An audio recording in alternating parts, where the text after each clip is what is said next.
I'm Charlie. I'm 18. I use the he, him, his pronouns, and I like to do mission work.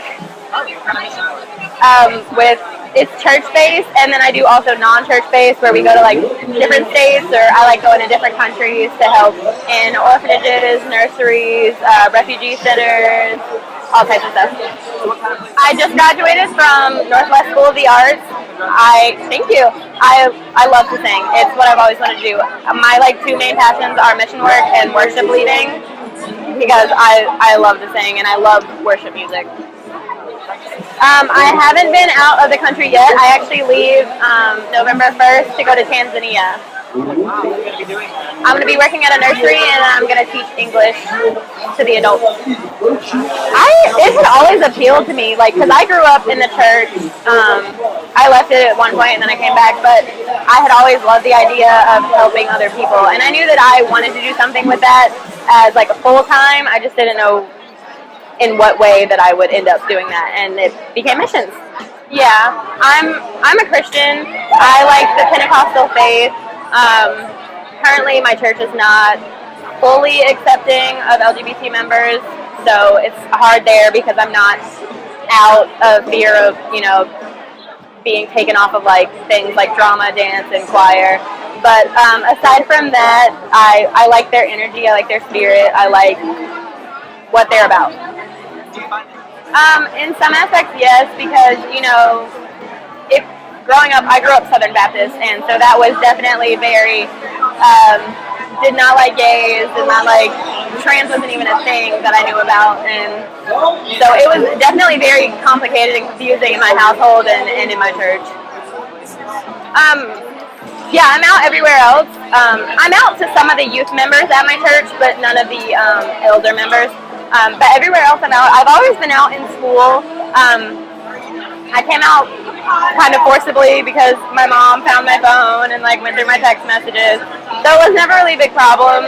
I mean, it was kind of a big problem with her, but we didn't really discuss it. It wasn't something that we had conversations about because she just thought I was a lesbian. And then when I came out as trans, it was actually kind of funny because we were in the car and everybody was like laughing about music, and I would go, ha ha. So I'm a man in like the middle of the ride home. Yeah, and it was not the way to go. And then we got into several fights after that, but she's slowly becoming more accepting, and she'll call me her son, and she tries to use he, and she tries to use the name that I want to go by. I came out in like middle school. No, I came out, listen, I knew I was gay for sure. Like I knew that I liked women, girls at the time when I was 8, because at my 8th birthday party, yeah, but I knew.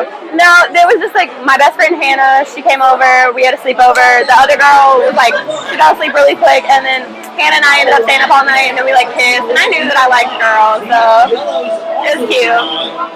I grew up in Charlotte, Matthews area. I moved to Florida for a little bit with my mom, and then I came back, but I've been here most of my life.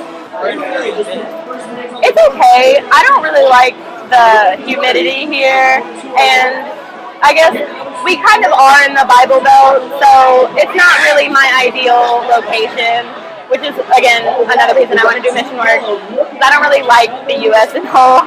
Yeah, no. I like the people. Not all the people, but the people that I have met in like the most recent years, I've really connected with and really like grown to love, and it was easy conversation once you find them. Well, I went to an art school, so it was very accepting. So I was allowed to be who I wanted. I could like girls. I could do, pretty much whatever I wanted. Some of the staff were not really in the best place for their job description, but for the majority, it was really accepting and really open. And for a long time, I thought that I didn't like my body because I was a certain size or overweight or whatever it may be. But then I realized that, like, I love fat girls, like, love them. So why wouldn't I have liked my own self, which was confusing to me. And then I realized that it wasn't because of my weight, it was because of the feminine qualities of my body. And then from there, I began to figure out, like, what it was that was missing. I never really liked being called a she. I never really I like feminine things. I think dresses are cool. I don't like all feminine things, but I definitely don't like the feminine aspects of my body. And so the school allowed me to be in a safe environment where I could explore that and figure it out and come to terms with myself. Everything is going to be out of your control. There's nothing that you have control over, but that doesn't mean that you need to resort to negative ways of trying to control things.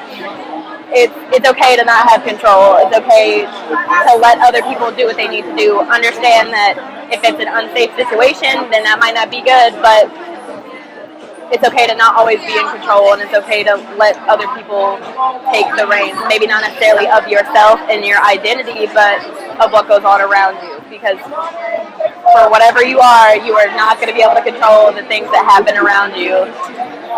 Okay, so I love Caitlyn Jenner. I love Laverne Cox. I think that's great. They look very passable and everything like that. But I want to remind LGBT youth especially that either if you don't have the means to transition, if you don't want to transition because you feel comfortable in your body, or you never think that you're going to look passable, or if you don't think that you look passable after you transition, it's okay. Because the way you look on the outside is not what you are on the inside. And though those two icons are very big and very good role models for our community, it's okay to not fit that mold of who they are.